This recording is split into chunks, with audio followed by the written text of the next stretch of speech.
Hello friend, study with BS classes में आपका स्वागत है। आज पढ़ेंगे कक्षा 4 का 10वां अध्याय। 10वां अध्याय में क्या है कि बच्चियां कुछ खेल रही है। तो पाठ का नाम है हूँ तू तू, हूँ तू तू, हूँ तू तू, हूँ तू तू। Out out out. पाले के एक तरफ खड़ी सभी लड़कियां जोर से चिल्लाई, हूँ तू तू, हूँ तू तू। इधर से पकड़ो, हूँ तू तू, हूँ तू तू। पैर से पकड़ो, पैर से इसका पैर पकड़ लो। वासुदा इधर जा रहा है, इधर से पकड़ना। अरे का हाथ लाइन को न छुए, हाथ पकड़ लो। हूँ तू तू तू, हूँ तू। छूली छूली ओ। आउट आउट टा। सब आउट हो गए। तुम्हारी तो पूरी टीम आउट हो गई। तो ये बच्चे है ना कबड्डी खेल रहे हैं। हूँ तू तू तू। और ये सब लड़कियां इसको पकड़ रही हैं और इसकी टीम पूरी आउट हो गई है। ठीक है, क्या कर रही हैं ये लड़कियां? आउट आउट की आवाजें आ रही है तो मतलब साफ है कि कोई खेल खेला जा रहा है। यू आर राइट, खेल खेला जा रहा है। तुम इस खेल को किस नाम से जानती हो? टेडू गुडू, हुतूतू या डूडू छू, किट किट, कबड्डी? हम कबड्डी के नाम से इस खेल को जानते हैं और कुछ नहीं। श्यामला, जब तुम 6 लड़कियों ने घेर कर पकड़ लिया तो सबको लगा वहां तो आउट हो गई है। किसी ने उसके पैर दबोचे, किसी ने हाथ तो किसी ने कमर, पर श्यामला कहाँ छोड़ने वाली थी। घिसट घिसट कर उसने बीच की लाइन छू ही ली। उसके पैर पकड़े थे, सब पकड़ी थी, पर वो आवाज कर करके और वहां तक लाइन को छू ही लिया उसने। श्यामला ने जब बीच की लाइन छुई तो दूसरे पाले की सारी लड़कियों ने उसको पकड़ा हुआ था, इसीलिए वे सारी लड़की आउट हो गई।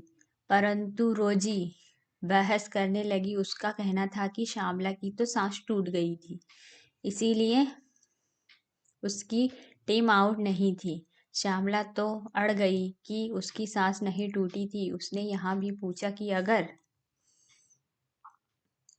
अगर सांस टूट ही गई थी तो सबको इतनी देर तक दबोचे क्यों रही? काफी बहस हुई। अंत में श्यामला की जीत हुई। क्या हुई? अंत में श्यामला की जीत हुई, क्योंकि वो जीती थी, क्योंकि उसने सांस छोड़ी नहीं थी और वो बोल ही रही थी।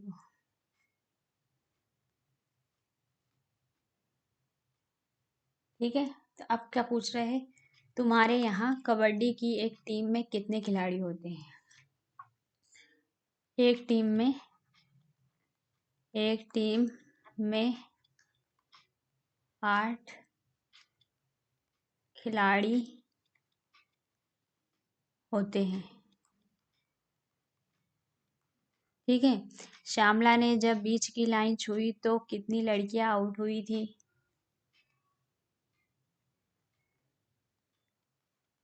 टीम की सारी 8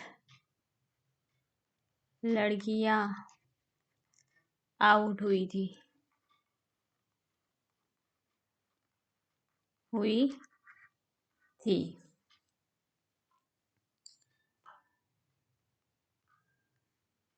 क्या तुम्हारे पास खेलों के झगड़े निपटाने के तरीके हैं?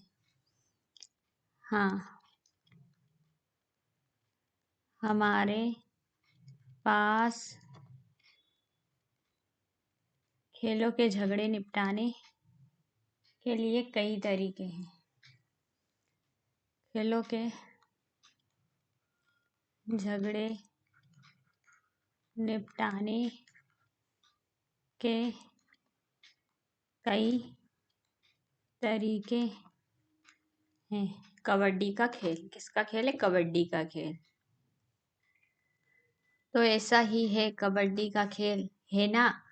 खींचातानी, जोर झपट्टा, दम लगाना, चीलना, चिल्लाना, मिट्टी में घिसट जाना हो तो हल्ले वाला खेल, पर इसमें बहुत सारे नियम भी हैं।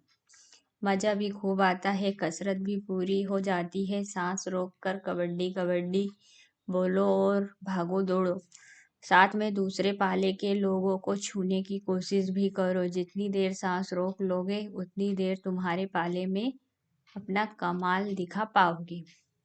ठीक है ना। कबड्डी एक ऐसी होती है जिसको छू लेते हैं, छू के आ जाते हैं, लाइन को छू लेते हैं तो वो मर जाता है, मतलब वो आउट हो जाता है। नहीं छू पाता है तो फिर वो आउट हो जाता है।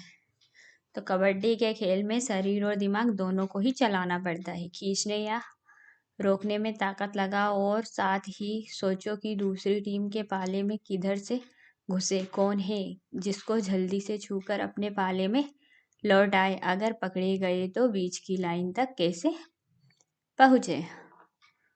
ठीक है। अपनी सांस रोककर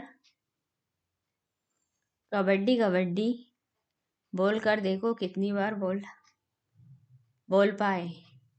कम से कम 50 बार। ठीक है। क्या कबड्डी खेलते हुए भी इतनी बार ही बोल पाते हो? क्या कोई अंतर है? नहीं, कबड्डी खेलते हुए इतनी बार नहीं बोला जाता। नहीं बोला जाता, लगभग 10 बार का अंतर होता है। अगली बार जब भी कबड्डी खेलो तब ध्यान देना कि आंख, हाथ, पैर का कितना जबरदस्त तालमेल रखना होता है। ठीक है। श्यामला ने पूरी टीम को एक बार में ही आउट कर दिया। इसका चित्र कॉपी में बनाकर दिखाओ। तो उसने क्या करा, एक साथ ही सबको आउट कर दिया। तो इसको आपको चित्र बनाना है जो ऊपर दिखाया गया है। ओके। आउट होना क्या होता है? कबड्डी में कब कब आउट होते हैं? जब किसी खिलाड़ी को प्रतिद्वंदी टीम का खिलाड़ी पकड़कर दबोचता है। जब किसी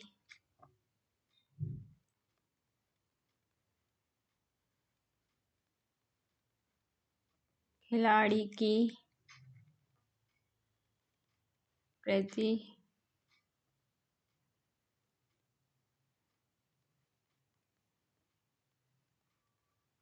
टीम का खिलाड़ी पकड़ कर दबोचता है और उसकी सांस टूट जाती है तो इस स्थिति में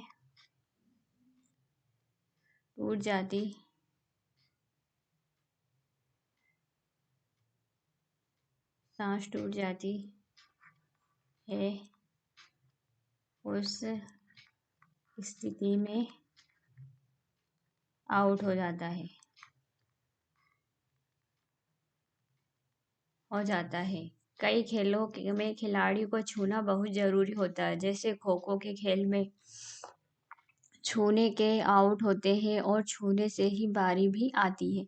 ऐसे और खेलों के नाम बताओ जिसमें खिलाड़ी को छूना बहुत जरूरी होता है। एक तो छुआ छुई,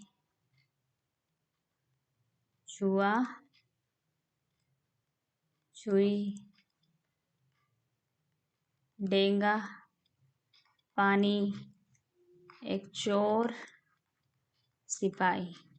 ठीक है। इन खेल में सबको हाथ लगाना होता है। अब क्या है कबड्डी में श्यामला के बीच की लाइन छूने से अब सब आउट हो गए थे। ऐसे कौन कौन से खेल है जिसमें बीच की लाइन का महत्व होता है? तो badminton,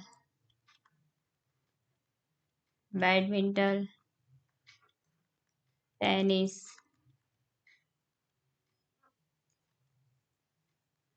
table tennis, table tennis इत्यादि।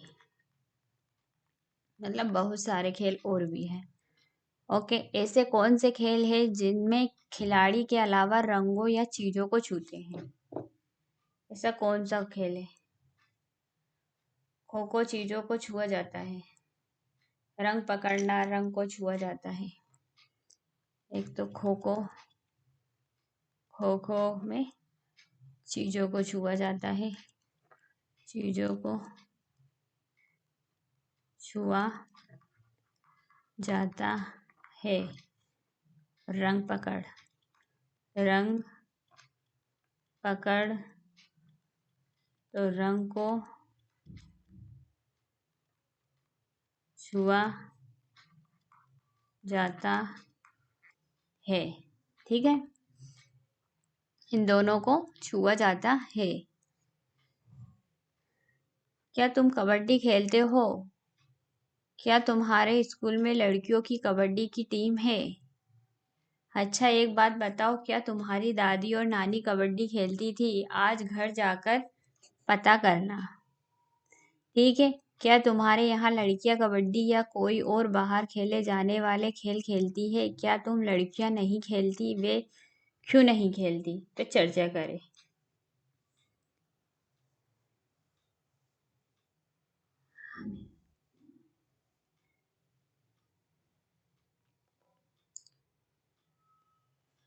हाँ, मैं कभी कभी कबड्डी खेलता हूँ, खेलती हूँ। ठीक है, कर्णनम मल्लेश्वरी, क्या नाम है? कर्णनम मल्लेश्वरी। क्या तुमने अखबार में इनके बारे में पढ़ा है? कर्णम मल्लेश्वरी एक वेट लिफ्टर है। ये आंध्र प्रदेश की रहने वाली है। इनके पापा पुलिस में हवलदार है। जब ये 12 साल की थी तभी से वजन उठाने का अभ्यास करने लगी थी। अब ये एक बार में 130 किलोग्राम तक वजन उठा लेती है। कर्णम ने भारत के बाहर 29 मेडल जीते हैं। उनकी 4 बहनें भी रोज वजन उठाने का अभ्यास करती हैं। क्या करती है कर्णम? ये आंध्र प्रदेश की रहने वाली है और ये वजन उठाती है। तो ये इसने 29 मेडल तो जीत चुकी है और 130 तक का वजन उठा चुकी है।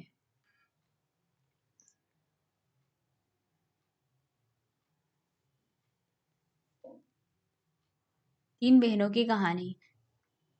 क्या है तीन बहनों की? यहाँ फोटो देखो,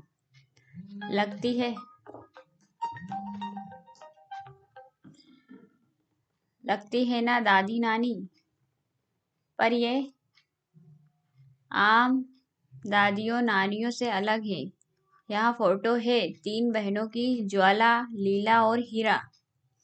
ये मुंबई में रहती है।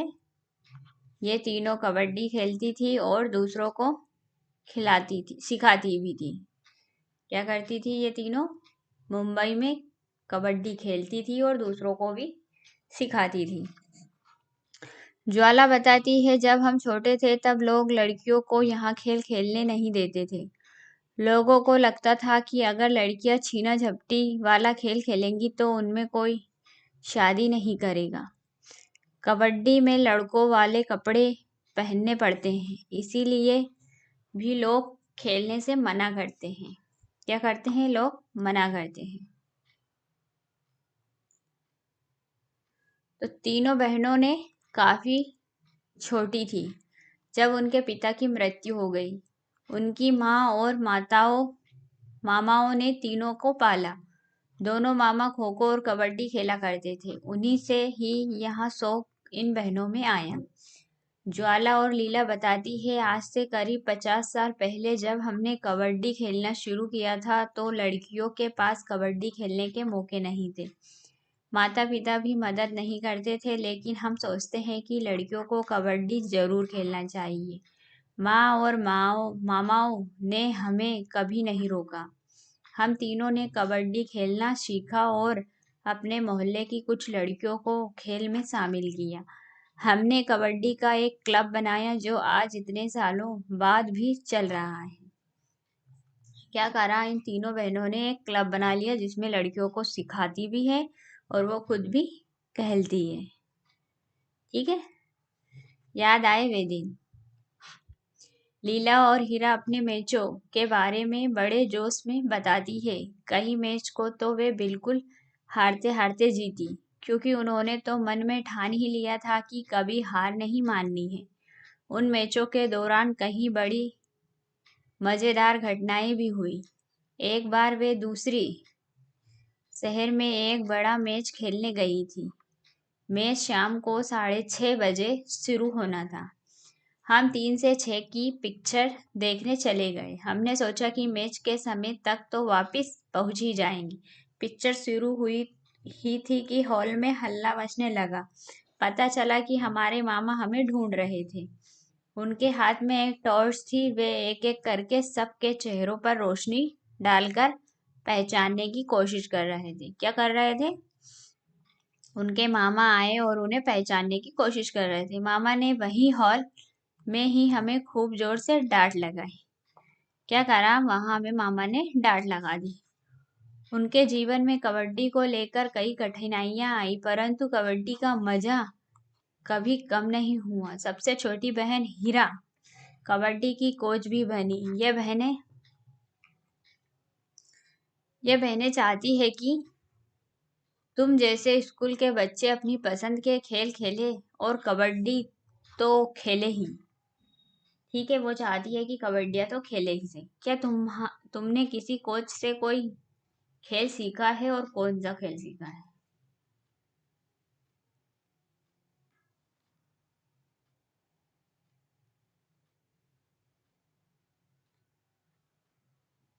हाँ, मैंने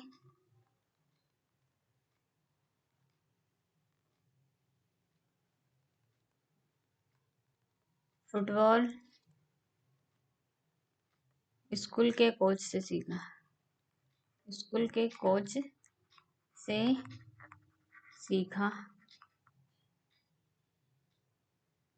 सीखा है। ठीक है, क्या तुम किसी को जानते हो जिसने किसी कोच से कोई खेल सीखा हो? हाँ, मेरे दोस्त कोच से फुटबॉल तथा क्रिकेट सीखा है। क्रिकेट सीख रहे हैं। ठीक है, कोच कैसे सिखाते हैं? कोच किस प्रकार का अभ्यास कराते हैं? खिलाड़ियों को कितनी मेहनत करनी पड़ती है? ठीक है, क्या तुमने कभी अपनी पसंद के खेल के लिए क्लब बनाने के बारे में सोचा है? मान लो 15 बच्चों को 2 टीमों में बांट कर खो खो खेलना है।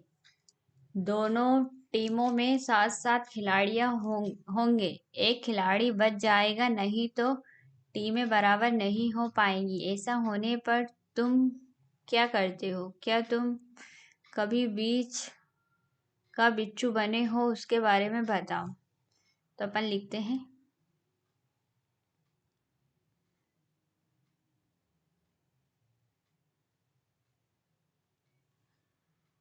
तो फर्स्ट नंबर का क्या है? कोच। कोच खेल की बारीकियों बारीकियों को सिखाते हैं।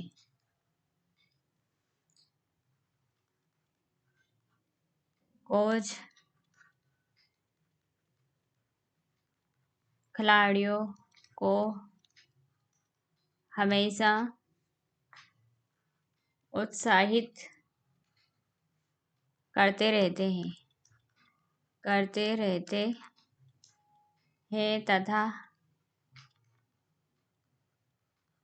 अभ्यास के फायदे समझाते हैं।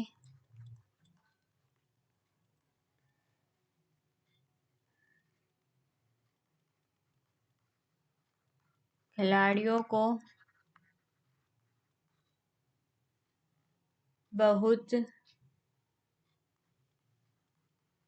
बहुत ज़्यादा मेहनत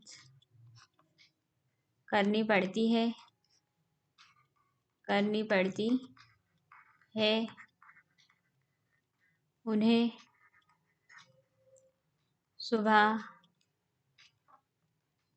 अंधेरे में ही उठना पड़ता है और घंटों अभ्यास करना पड़ता है। ओके, अब क्या है, क्या तुमने कभी अपनी पसंद के खेल के लिए क्लब बनाने के बारे में सोचा? दूसरा नंबर का, हाँ, मैंने फुटबॉल का एक क्लब बनाने के बारे में सोचा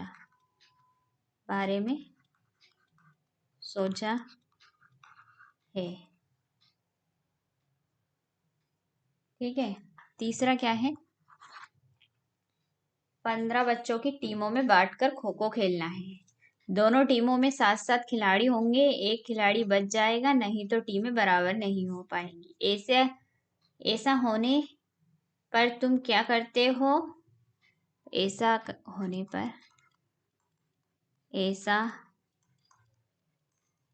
होने पर मैं एक खिलाड़ी को रेफरी बनाता हूँ।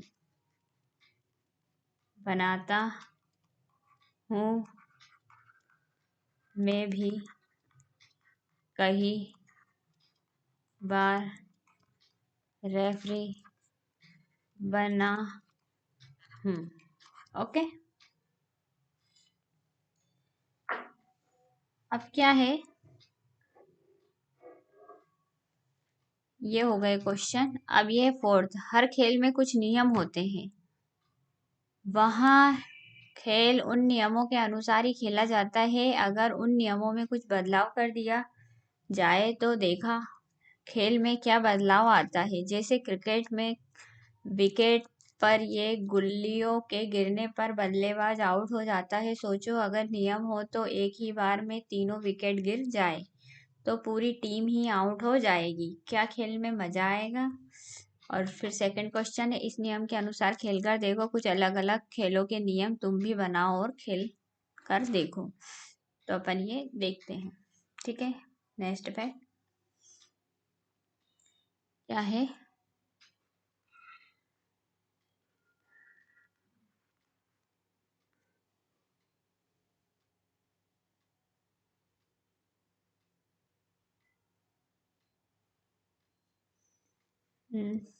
खेल उन नियम कुछ ना कुछ हमेशा बदलते रहते हैं। कुछ ना कुछ नियम तो बदलते रहते हैं। जैसे कि क्रिकेट में पहले कितने 20-20 मैच नहीं होता था। इधर कुछ सालों से ऐसा मैच शुरू हुआ है। मैच के नियम बदल जाने से मैच ज़्यादा रोमांचक हो जाता है। ठीक है बच्चों, वीडियो यहीं समाप्त करते हैं। थैंक्स नेक्स्ट वीडियो देखने के लिए।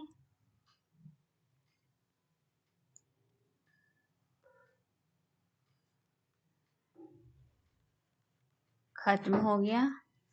अब इसको अच्छे से आप नोट कर लीजिए और मिलते हैं नेक्स्ट वीडियो में। जब तक के लिए ऑल द बेस्ट।